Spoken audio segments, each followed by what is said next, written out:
encarecidamente eu peço que os irmãos agora se desliguem de todas as coisas externas. Desliga o celular e fique focado somente na palavra de Deus.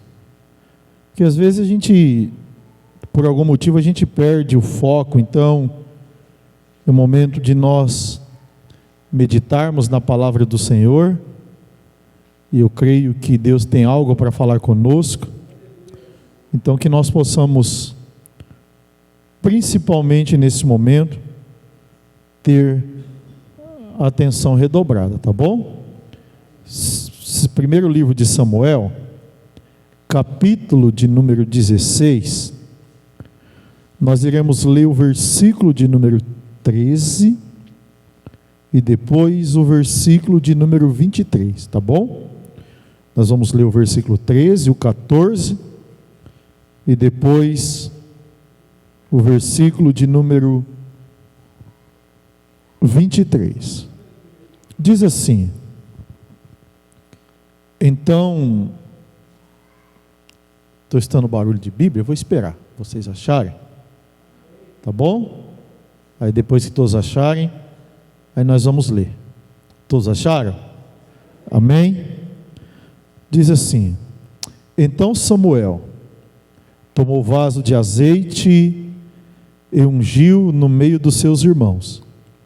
Desde aquele dia em diante, o Espírito do Senhor, repete comigo, o Espírito do Senhor se apoderou de Davi. Versículo 14 diz assim, repete comigo: e o Espírito do Senhor se retirou de Saul. Tá bom, até aí. Agora o versículo de número 23, eu vou ler, tá bom? E sucedia que, quando o espírito mau da parte de Deus vinha sobre Saul, Davi tomava a harpa e tocava com a sua mão. Então Saul sentia alívio e se achava melhor, e o espírito mau se retirava dele. Repete comigo: e o espírito mau se retirava dele. Pronto, podeis assentar. Para você guardar no fundo do seu coração. Vou pedir para o Hugo dar um pouquinho do meu microfone aqui, Hugo.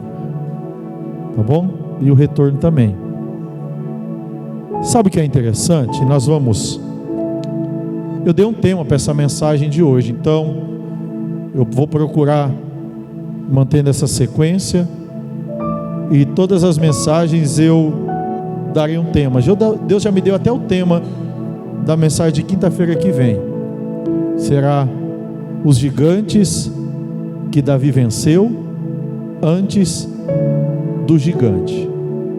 Isso daí é para quinta que vem. O tema de hoje é o poder da adoração nas mãos de um adorador.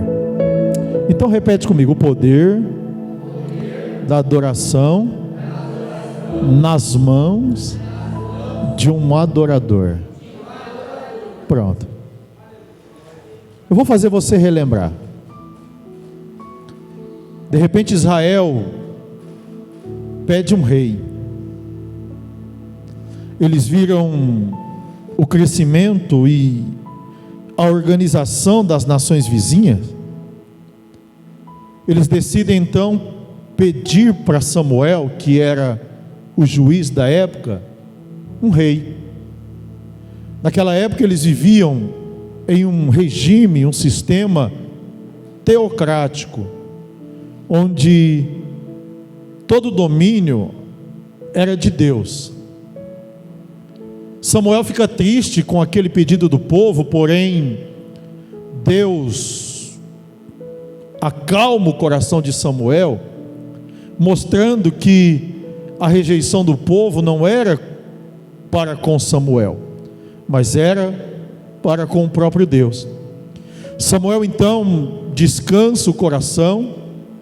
Saul é escolhido por Deus reinar sobre a nação. E a Bíblia diz que Samuel então unge Saul a rei de Israel.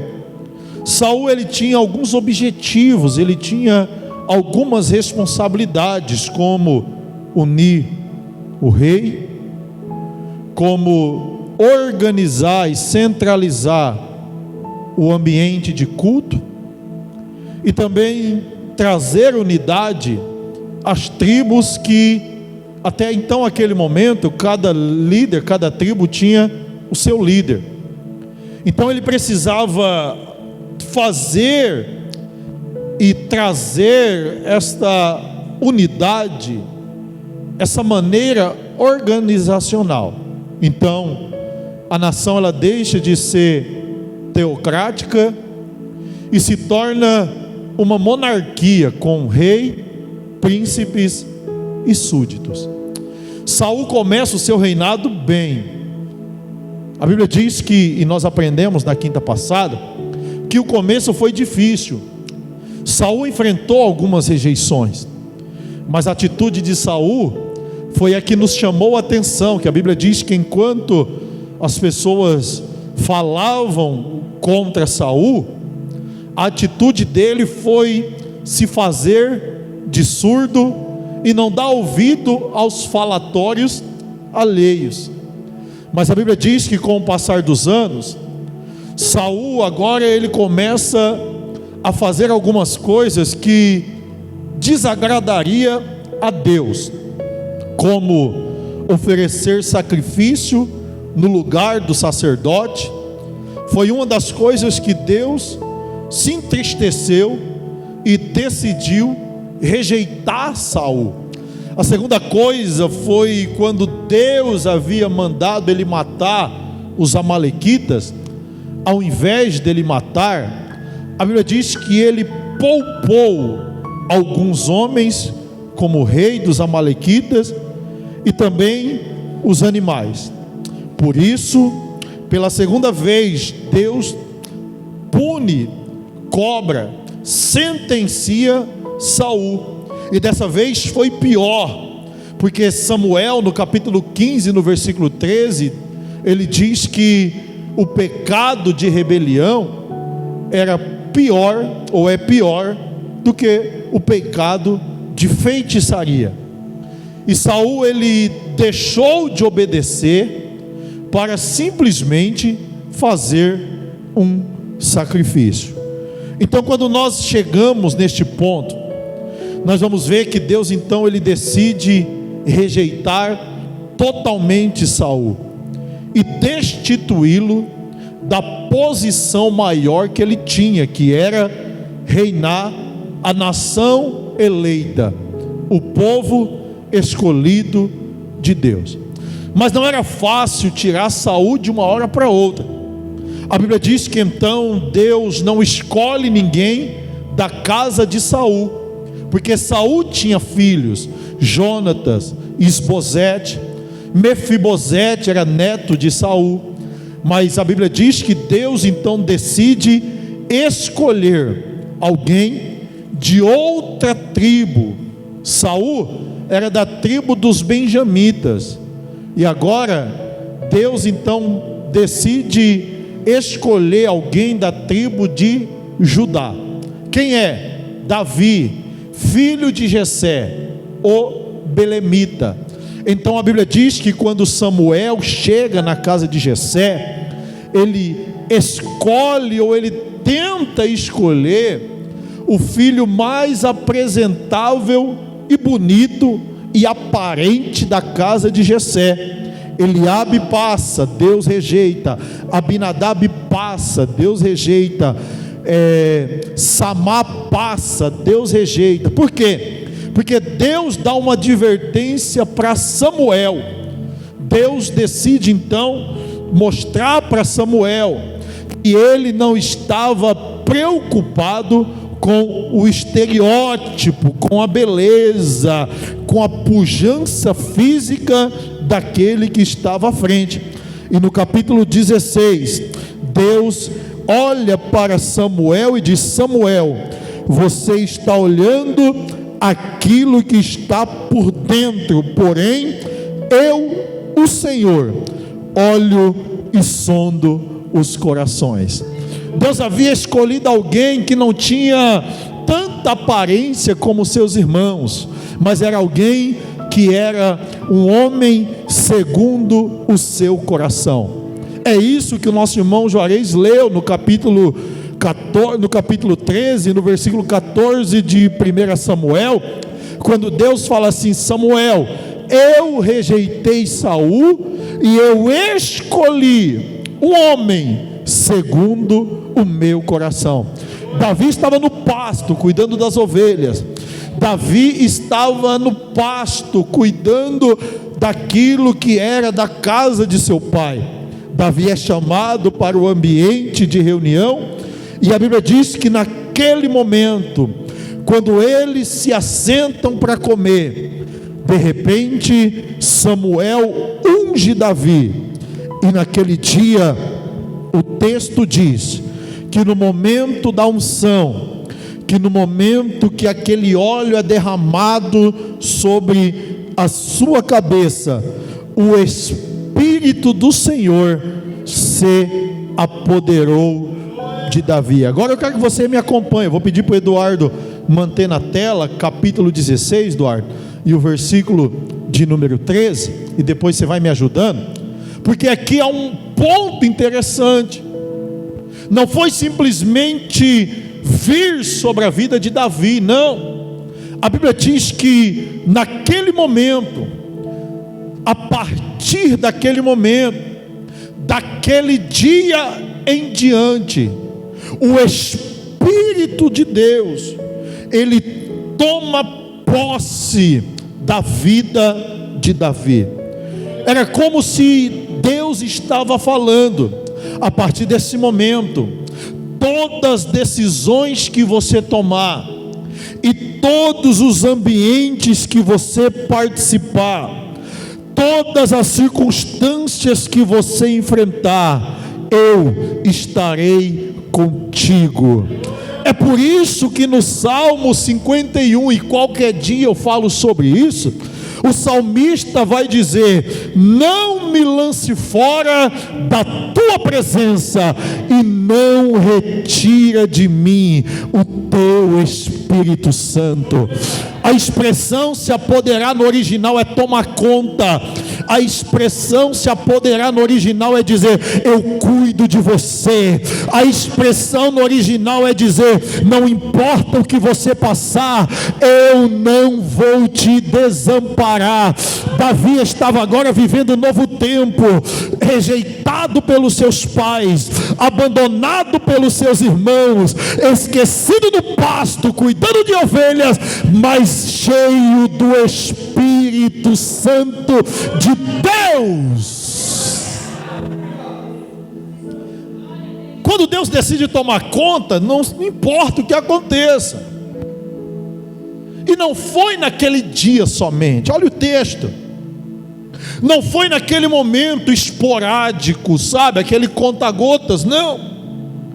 O texto diz que desde aquele dia em diante,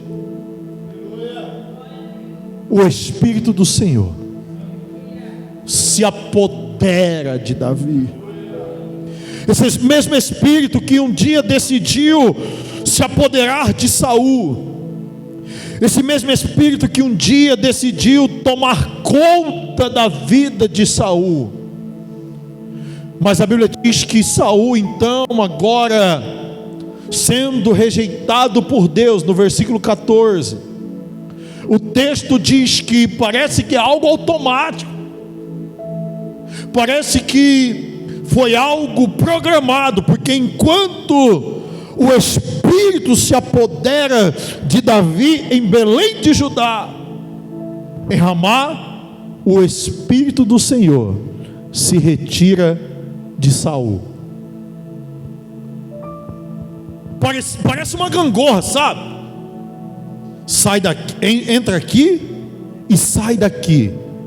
Quando o espírito sai de Saul, automaticamente fica uma lacuna, automaticamente fica um vazio, automaticamente fica uma brecha vulnerável, porque existe algo que estava ali e não está mais.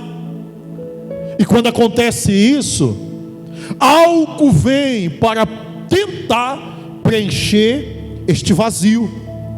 E a Bíblia diz que quando o espírito sai, outro vem. Esse outro que vem, o texto diz que vem da parte do Senhor. Em algumas traduções vai dizer que foi Deus que permitiu a ida desse espírito mau. Deus permite? Sim ou não? Sim. Lembra de Jó? Quando Jó está vivendo o seu ápice de vida, com 10 filhos, a sua esposa, rico, dinheiro até o tutano, a Bíblia diz que então Deus decide mostrar para o diabo que havia um homem que tinha algo na terra, mas aquele algo que ele possuía não mudaria o que estava no coração dele. É Deus quem vai testemunhar de Jó. É Deus quem vai olhar para o diabo e vai dizer: viste o meu servo Jó, ele é justo, temente a Deus, e íntegro, e desvia-se do mal. O diabo então ele vai tentar questionar Deus, dizendo: eu sei que Jó é tudo isso. Jó é tudo isso porque o Senhor o cerca ele de bênção. Tira dele tudo que ele possui, para ver se ele não te nega. Em outras palavras, o diabo estava falando para Deus da seguinte maneira: Jó é crente porque o Senhor comprou a fidelidade dele. Jó te adora porque ele vive na bonança. Coloca Jó na prova para ver se Jó não se desvia. E Deus então coloca uma coleira no diabo, amarra ele numa corrente e diz: você vai até onde eu permitir que você vai. Toca nele, mas não toque na sua vida, ou não mate ele. O diabo vai, dilacera Jó de todas as áreas.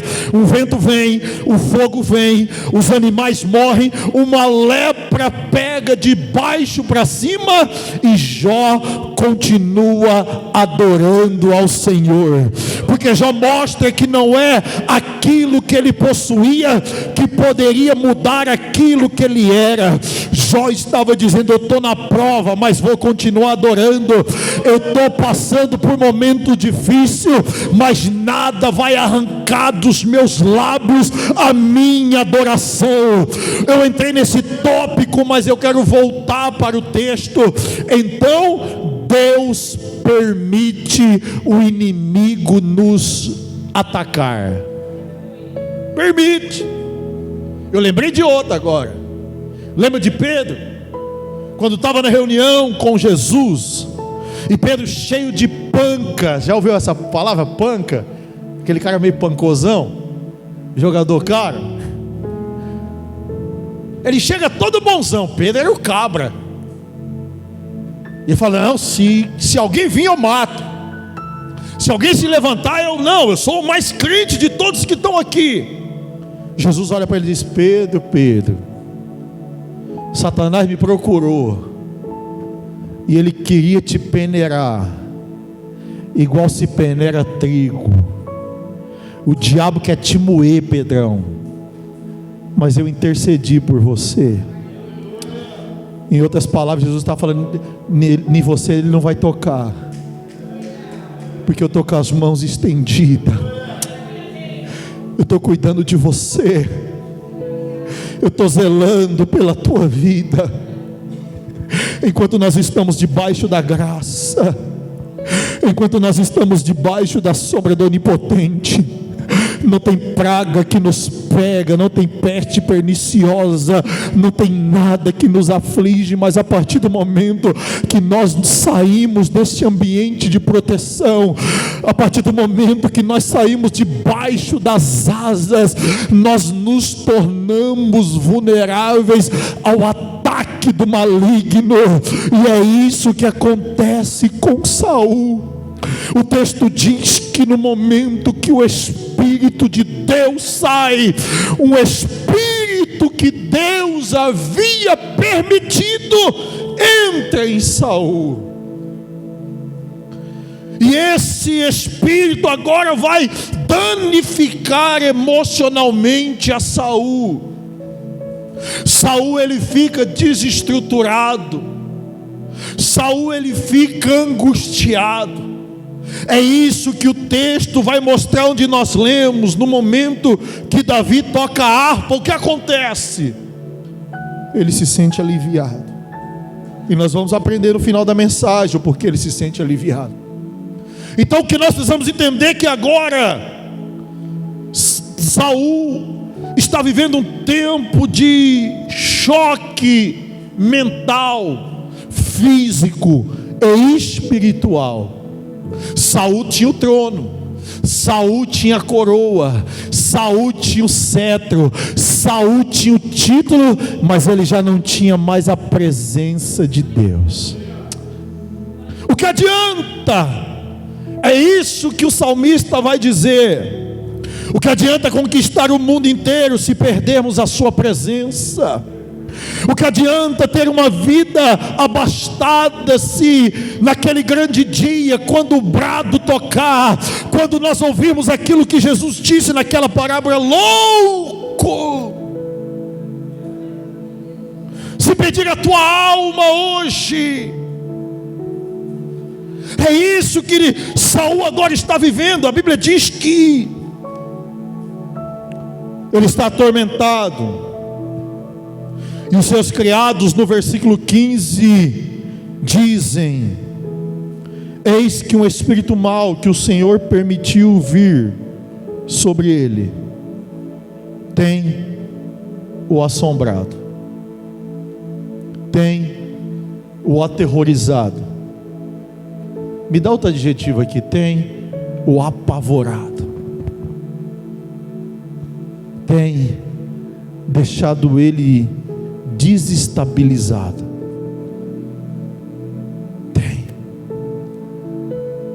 Tem.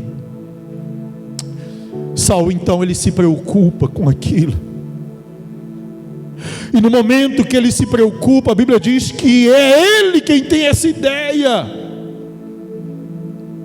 Talvez ele já havia recorrido tantas outras coisas aqui, e nada havia solucionado a situação dele, mas ele disse que naquele momento ele precisava de alguém que soubesse tocar. E ele diz o instrumento que essa pessoa precisaria tocar era alguém que soubesse, capítulo 16, versículo 16, era alguém que soubesse tocar harpa. Ele não tinha certeza, mas ele disse: e que será que no momento que essa pessoa estiver tocando, o espírito mau vier, e quando ele tocar, eu vou ficar melhor. Eu não sei se já passou por isso, mas naquele momento que a gente está angustiado, que a gente tenta falar com Deus, que a gente tenta ouvir uma resposta, que a gente tenta de tantas formas, e a gente começa a ouvir um louvor, aquele louvor começa a entrar no coração da gente, e aquilo começa a derreter a nossa alma, e aquilo começa a falar em nossos corações, e aquilo começa a nos acalentar, aquilo começa, eu estou sentindo Deus aqui, e começa a nos renovar, e começa a nos mostrar que há uma promessa de Deus na nossa vida. Eu já passei por isso, aquele momento que parece que Deus não quer falar, que a gente vem para o culto e parece que Deus fala com todo mundo, mas com a gente não fala. Mas quando a gente chega em casa e a gente liga no YouTube, alguém manda aquele vídeo do Kawaii lá, e de repente vem aquele louvor, e aquele louvor começa a te encher, aquele louvor começa a te renovar, e você começa a sentir um arrepio. É como Davi, é como a harpa naquele dia sendo tocada, e Saul entende o poder do louvor. Saul entende que naquele momento não tinha nada que poderia acalmar aquela aflição que ele estava sentindo, a não ser um louvor, uma adoração que viesse do trono de Deus. E ele está olhando para aquela situação, e ele diz: será que tem alguém que quando tocar, e de repente quando ele tocar, acho que alguma coisa vai acontecer? Busca para mim, se vocês acharem. Aí no versículo 18, de repente um jovem lá do palácio de Saul, olha lá, então um moço disse: eis que tem um filho de Jessé. Não é o Cauê, nem o Eduardo, e nem o Iago. E vai começar agora tentar mostrar para Saul que tinha alguém. O nome dele ninguém sabia. Quando o texto apresenta assim, alguém sem nome, é porque Davi ainda não era conhecido naquele ambiente, era um anônimo, um esquecido, alguém que foi ungido rei, mas o ambiente de convívio dele ainda era cuidar das ovelhas do seu pai no pasto. Davi, ele está enfrentando esse dilema de ser ungido rei, mas de viver a sua vida. O texto diz que depois da unção, Davi volta para o pasto, viveu o seu tempo de anonimato, soube esperar o tempo dele. Eu preciso abrir um parênteses aqui para tentar colocar algo na sua mente. Não sou eu, é Salomão no capítulo 3 de Eclesiastes, quando ele diz que há um tempo determinado para todas as coisas debaixo do céu. Davi, ele poderia ter colocado a carroça na frente dos burros, ter metido os pés no palácio de Saul e dizer: eu sou o rei desse negócio. Mas não, a Bíblia diz que Davi, mesmo sendo ungido rei, entendeu que tudo aconteceria no tempo de Deus. Eu vou dizer para você nesta noite: o tempo de Deus é perfeito, o tempo de Deus é sublime, o tempo de Deus é especial. Quem espera o tempo de Deus não se atrapalha. Quem espera o tempo de Deus não come cru. Quem espera o tempo de Deus vive o sobrenatural. Deus não tarda, Deus não falha, Deus chega na hora certa. E Davi entende que a hora certa era a hora de Deus para a vida dele. Esquecido sim, abandonado sim, mas ungido e cheio da presença de Deus.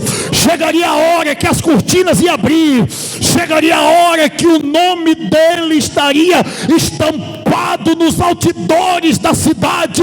Mas Davi entende que aquele tempo era um tempo de preparação. Davi entende que aquele tempo era um tempo de crescimento.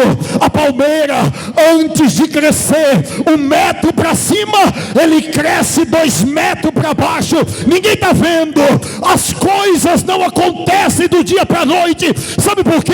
Porque quando Deus decidir mostrar, abrir as cortinas, revelar, não tem inferno que pode parar, não tem diabo que pode destruir, não tem nada que pode se opor àquilo que Deus decidiu colocar em evidência.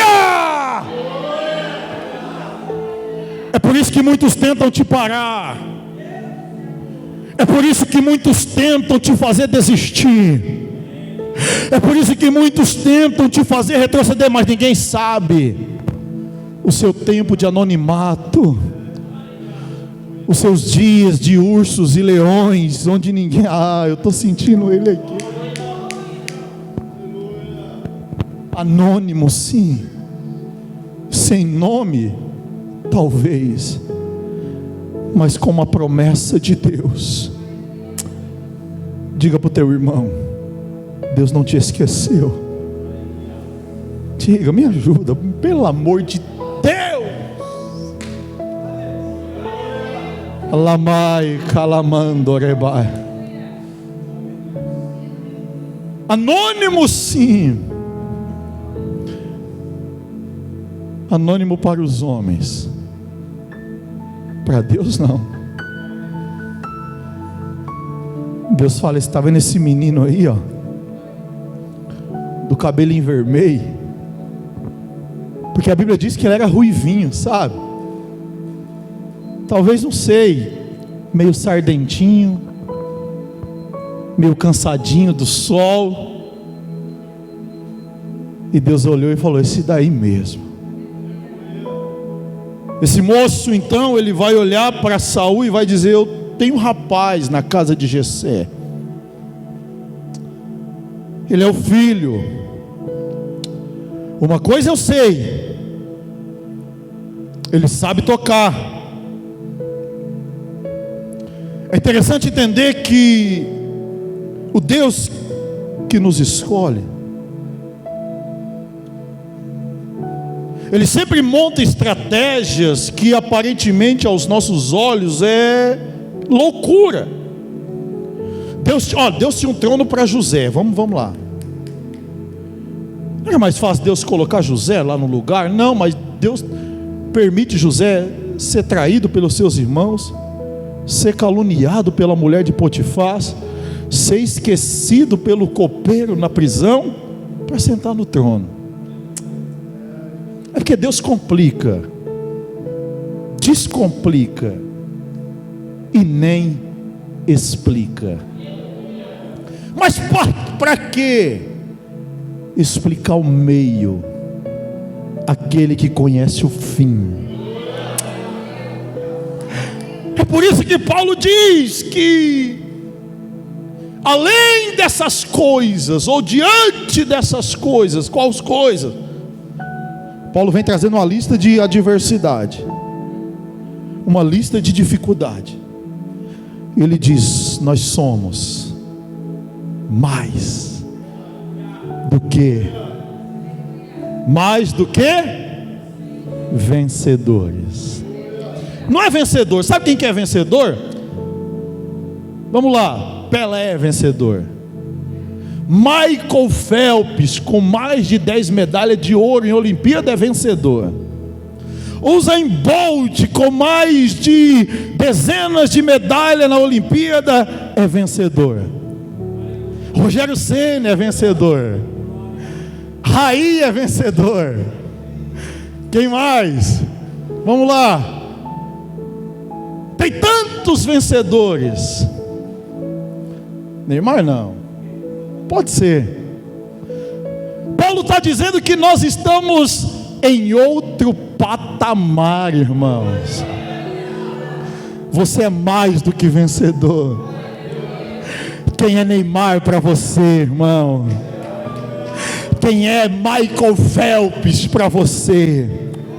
É por isso que Paulo diz: enquanto eles correm buscando uma coroa corruptível, nós corremos buscando uma coroa incorruptível. Você é mais. Bate nesse irmão que está do teu lado, agita ele, acorda ele e diz: Deus te chamou para vencer, e Deus te chamou para viver coisas sobrenaturais. Quem é mais? Quem é mais? Quem é mais? Quem é mais? Joga a tua mão para o alto.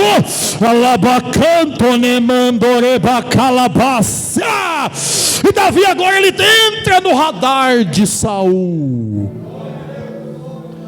Porque chega uma hora que Deus precisa colocar a gente no radar. Chega uma hora que Deus precisa meter o pé na porta e falar: eu escolhi esse camarada, e ele vai entrar. E Davi não precisa de atalhos para isso. O caminho, guarde bem isso, dá até uma frase de Facebook. O caminho, muitas das vezes, por que não dizer na maioria das vezes, ele é muito longo, mas ele é o mais seguro. Por quê? Eu escutei um hino hoje e eu lembrei disso aqui, quando a irmã diz: seguro estou nos braços daquele que nunca me deixou. É mais seguro. Vai ter dia que a gente vai cansar, ele vai dizer: eu estou contigo. Vai ter dia que a gente vai chorar, ele vai dizer: eu não desisto de você. Vai ter dia que a gente vai dizer: eu não estou aguentando mais. Ele pega a gente no colo e diz: eu vou te levar, mas você não vai. Ai, irmão, é para nós hoje, é para nós esse negócio aqui, irmão. Você não saiu de casa por acaso, você não passou esse perfume para vir aqui me ver, não. Deus te trouxe aqui para falar nesta noite ao teu coração. Pastor, mas está demorando. Pastor, mas está difícil. Continua caminhando. É longo, mas é seguro. Talvez se você pegar um atalho, um chapeuzinho vermelho, vai ter um lobo mau te esperando. Vai ter alguém para tentar te fazer parar. Continua debaixo da sombra do Onipotente, porque na hora certa o milagre vai acontecer na tua vida. Eita glória! É isso. Davi está vivendo esse tempo agora de anonimato, mas ele sabia tocar a harpa. A harpa, irmãos, daqui eu estudei bastante para pregar para vocês. Eu estudei bastante mesmo. Eu sempre digo que vocês merecem o melhor, irmão. Então eu não posso ficar pegando mensagem lá no YouTube para vir pregar para vocês aqui, não. Tem que ser um negócio bom. E eu fui estudar sobre a harpa de Davi. A harpa, irmã Neuza, era um trem de madeira com duas pontas. Era tipo uma tábua com duas pontas assim, com 10 cordas. E não era corda de nylon, não era corda de aço. As cordas eram feitas de tripa de cordeiro. As tripas mais finas, eles pegavam, não podia deixar secar, tinha que ser, eu vou usar essa expressão, talvez não seja esse nome, tinha que ser verde, para que pudesse sair o som. Mas Flávio Joséfo diz que o som da harpa duraria algumas dedilhadas, entendeu? Porque facilmente ela desafinava. Tem dia que o Hugo fica uns 2, 3 dias sem afinar o violão, já começa a desafinar. E é feito para isso. Imagina madeira com tripa de cabrito e Davi tocando. É nessa harpa que Davi escreve e canta os Salmos de número 23. É nessa harpa que Davi então decide dizer: bem-aventurado é aquele que atende o pobre. É o Senhor quem os livra no dia do mal. É nessa harpa que Davi escreve o Salmo de número 36 e disse: a tua misericórdia, Senhor, está no céu, e a tua fidelidade chega até nós. É nessa harpa que Davi escreve o Salmo de número 37 e diz: confia no Senhor e faz o bem, pois Ele habita na terra. É nessa harpa que Davi, nos momentos de angústia e de aflição, ele diz: ó Deus, não fica em silêncio e não feche os seus ouvidos para nós, porque os inimigos têm se levantado, mas a vitória eu sei que vem do Senhor. Davi tocava a harpa e alguém diz: tem alguém da casa de Jessé que toca e canta E ele começa a qualificar Davi dizendo: ele é valente. Está lá no texto, ó. E vigoroso. E o que mais? Homem de guerra. E o que mais? Prudente em palavras. E por último, de gentil presença. Essa expressão de gentil presença é aquela expressão que a gente usa, é bonitinho. E o que é um bonitinho? Um feio arrumado. Já viu alguém falando: Carlinho tá bonitinho, hein? Vem aqui, Carlinho, pra ver se você tá bonitinho. Tá bonitinho. É porque você tá mais perto. Ele começa a qualificar Davi, dizendo: ele é valente. Não era... E Davi era valente. Davi era tão valente que ele teve coragem de lutar com o urso, com o leão. Esse tempo agora a gente queria ir no monte, e os irmãos falaram: irmão, tem uma onça lá. Os irmãos pararam até de querer ir no monte, porque tinha uma onça. Alguém falou que tinha uma onça lá. Ninguém viu, nem uma pegada da onça. Mas não, já. E o que é ser valente? É alguém que não tem medo do perigo. É alguém que chega no monte, Tom, e ele vê uma cobra, e ele não fica se tremendo e não deixa de tocar o violão para os irmãos adorar. Um dia nós fomos no monte, eu vou revelar uma confidência.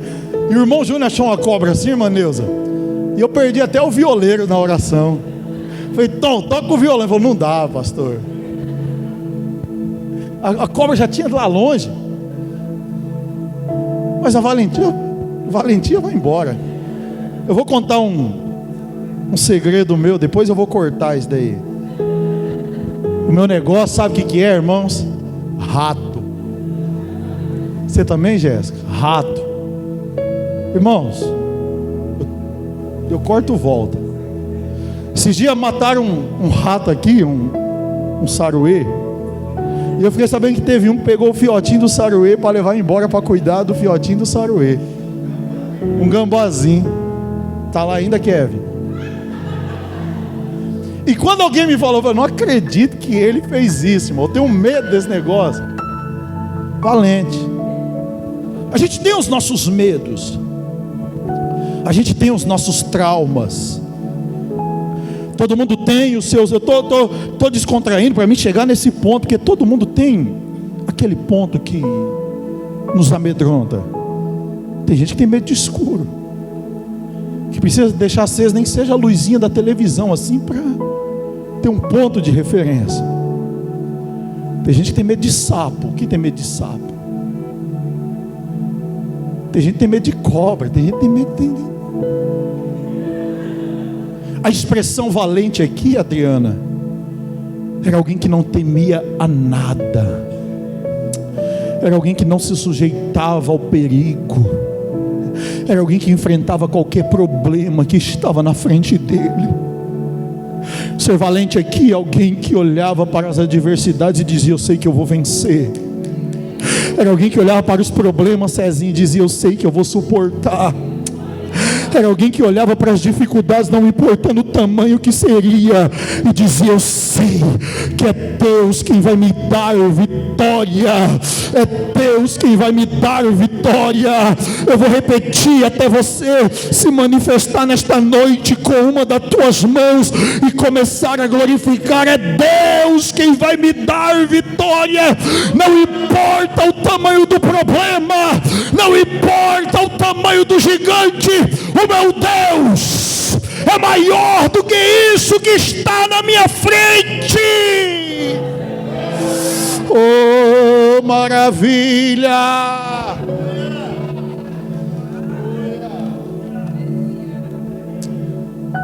Animoso,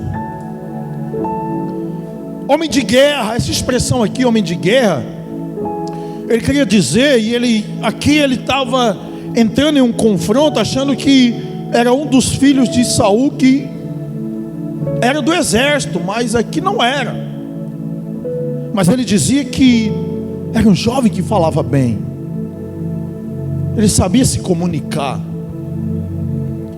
e ele tinha uma beleza gentil, ele era de gentil beleza, presença. Tudo isso são qualidades, tudo isso são situações que ele vai falando. E por último, que é o que mais me chama a atenção, ele diz: e o Senhor. Se você não der glória a Deus e sair daqui nessa quinta-feira com seu coração cheio de alegria, você está perdendo, irmão. Eu vou jogar para o alto e você vai segurar essa. Ele está dizendo, ele pode ter todas essas qualidades que eu estou dizendo aqui, mas a melhor ainda é: Deus está com ele. Deus é com ele. Eu quero dizer para você nesta noite que o Senhor está contigo. Nós podemos ser dotados de muitas qualidades. Se o Senhor não for conosco, nós não temos nada. Se o Senhor não for conosco, o que nós temos? Podemos cantar bonito, mas o que adianta cantar bonito se não tem a presença? Eu posso falar bonito, mas o que é falar bonito se Deus não está comigo? Eu posso tocar bem, eu posso administrar bem, mas o que o jovem estava dizendo: Saul, há um Deus que está com este jovem, e se Deus está comigo, nada pode me parar. Eita glória! Davi recebe o convite. Eu vou correr aqui porque tem uns negócios aqui. E quando o pedido chega na casa de Jessé, ele então chama Davi. E é interessante que o texto diz que Davi estava cuidando das ovelhas. Versículo 19. E enviou o mensageiro a Jessé dizendo: envia teu filho Davi, aquele que está com as ovelhas. Então Jessé tomou um jumento, e nesse jumento ele coloca vinho, pão, e envia um cordeiro. Aqui é uma simbologia bíblica. Vinho significa alegria, pão significa palavra, e o cordeiro, alimento. É por isso que em Joel, Deus vai dizer assim: eu restituirei os anos que foram consumidos pelo gafanhoto, e eu trarei de volta os pães, o mosto e o azeite. Ele estava dizendo que no ambiente de adoração nunca poderia faltar isso: pão, palavra. Ele dizia que no ambiente de adoração nunca poderia faltar isso: alegria.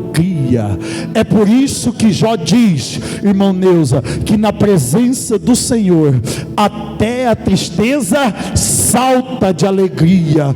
A gente entra triste, amargurado, abatido, pensando que tudo vai se desmoronar. De repente Deus coloca alguém aqui e diz: não desista, não para, não retroceda, coloque o sorriso no rosto, porque eu estarei entrando com providência e te dar vitória. E por último, o cordeiro é o sacrifício. Eu posso ter pão, eu posso ter alegria, mas se não tiver sacrifício, não tem nada. Sacrifício aqui é a presença de Jesus em nosso meio. É por isso que Abraão, quando sobe com Isaac no Moriá, ele diz: não se preocupa, eu tenho fogo, eu tenho cutelo, mas o cordeiro, o sacrifício, deixa com Deus, porque Deus vai prover. E é isso que acontece. Ele leva, e quando ele chega lá, ele recebe uma função importante, porque Saul gosta de Davi, e agora ele se torna o escudeiro do rei. Era alguém que estava ao lado do rei em todos os momentos. Saul saía, Davi levava o seu escudo e a sua espada. Saul ia para algum lugar, Davi estava junto. E o texto diz que Saul então, ele ama muito Davi. Então ele pede para Jessé no versículo 22, para que Jessé deixe Davi morar no palácio. E Jessé deixa. E quando chegamos no versículo de número 23, a Bíblia diz que esse espírito mau. Era algo que gerava tristeza em Saul. Ele vinha, e quando ele vinha, ele automaticamente trazia uma carga sobre Saul. Davi então entendia que naquele momento ele deveria pegar a sua harpa e começar a tocar. Eu não sei qual canção é, mas talvez seria um desses salmos aqui. Eu abri o salmo de número 46. Poderia ser como um desse: o Senhor é o meu refúgio e fortaleza, socorro bem presente na hora da angústia. Pelo que não temeremos, ainda que a terra se mude, ainda que os montes se transportem para o meio do mar, ainda que as águas rujam e se perturbem, ainda que os montes se abalem pela sua braveza.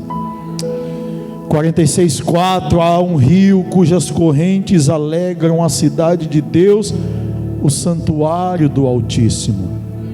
Deus está no meio dela e não será abalado. É Deus quem nos ajudará no romper da manhã. Vai adorando.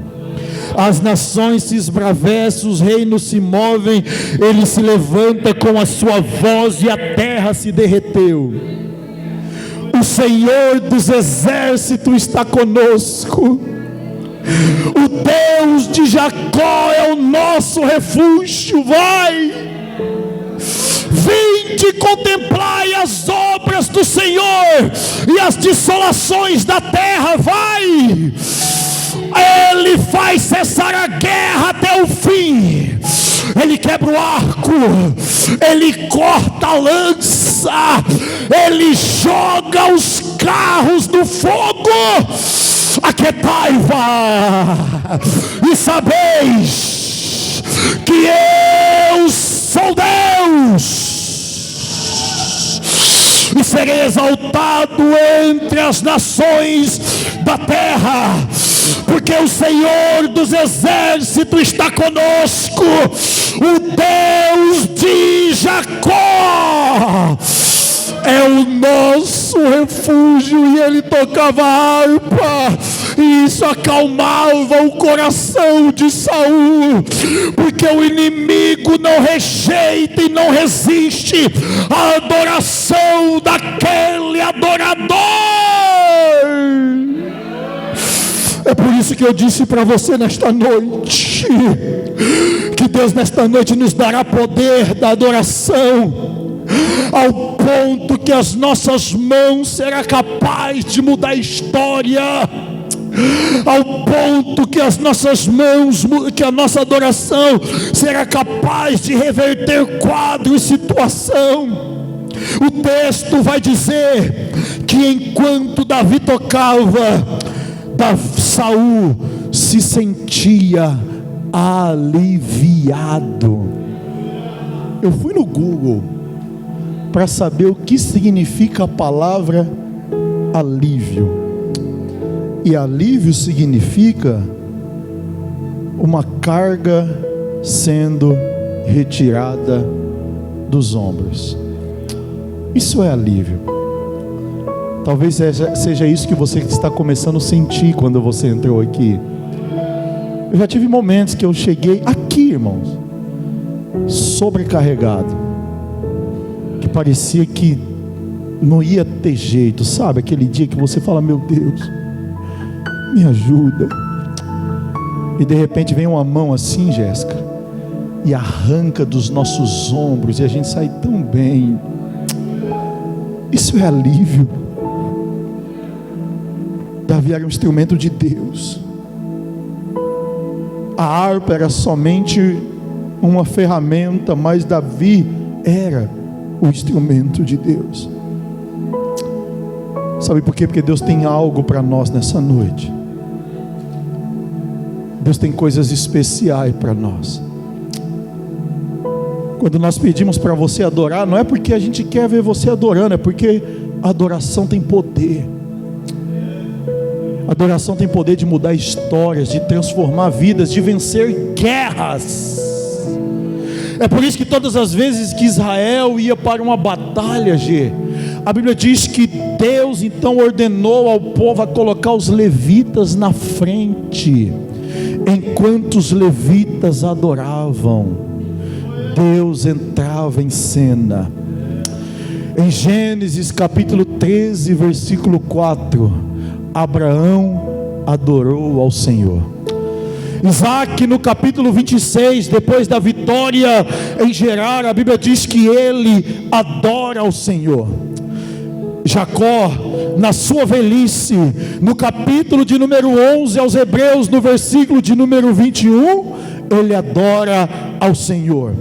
É Jó que no capítulo 1, quando o homem chega dizendo que os seus filhos haviam morrido, a Bíblia diz que ele rasga as suas vestes, coloca cinza na sua cabeça e adorando ao Senhor ele diz: nu eu saí do ventre da minha mãe e nu eu tornarei para lá.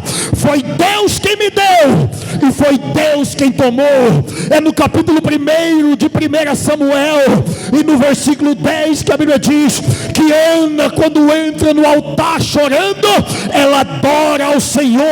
Em 2 Crônicas capítulo 20 versículo 18, Josafá, quando ele entra no vale de Beraca, a Bíblia diz que ele entra adorando, e enquanto ele adora, Deus vence os inimigos naquele lugar. Jairo, em Mateus 9:18, ele se prostra e adora. A mulher do fluxo de sangue, em 9:20 de Mateus, se prostra e adora. Em Mateus 8:2, é o leproso que volta e adora Jesus. O endemoniado, em Marcos 15, aquele homem em Gadara, ele vem até Jesus e diz: o que tenho eu contigo, filho do Deus Altíssimo? E adora. É a mulher samaritana, em João capítulo 4 versículo 23, ela adora Jesus de todas as suas forças. É Paulo e Silas, em Atos capítulo 16, enquanto ora, o outro adora, e enquanto eles oravam e adoravam, Deus envia um terremoto e os alicerces da prisão se abala.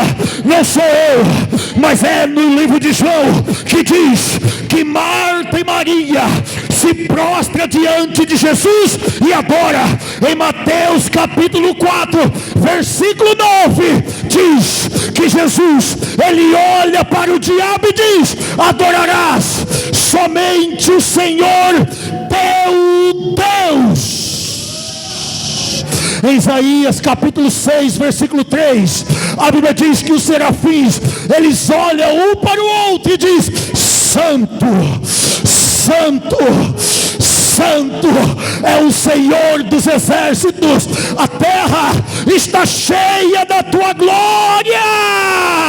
Apocalipse 7:11 diz que os anjos estão diante do trono dele adorando e exaltando o seu nome. Apocalipse 4:10 diz que os 24 anciões, eles lançam as suas coroas no pé do trono dizendo: só Ele é digno de toda honra, toda glória, todo louvor e toda adoração. E para encerrar, Filipenses capítulo de número 2 e versículo de número 9, o apóstolo Paulo diz que a igreja adora a Ele com todas as suas forças. Sabe por que você está aqui nesta noite? Não é simplesmente para passar o momento, é porque Deus te chamou para viver o tempo de adoração. E só quem veio para adorar, joga a tua mão para o alto e adora Ele por alguns segundos nesta noite. Aleluia. Sabe por quê? Porque se você não adorar, os anjos adoram. Está pensando que Deus é carente de adoração? Não é não, irmão. Quem perde é nós, quem perde é você. Se você não adorar, a Bíblia diz que os 24 anciãos estão adorando Ele agora. A Bíblia diz que os serafins estão aqui, ó, em volta do trono dele adorando. Até o diabo adora Ele. E é por isso que nós estamos aqui nessa noite. Se coloca de pé, nós vamos terminar adorando ao Senhor. É uma noite de adoração. Aumenta o teclado da vitória. Eu quero que você feche os teus olhos. Pode terminar aí, Cezinha. Obrigado.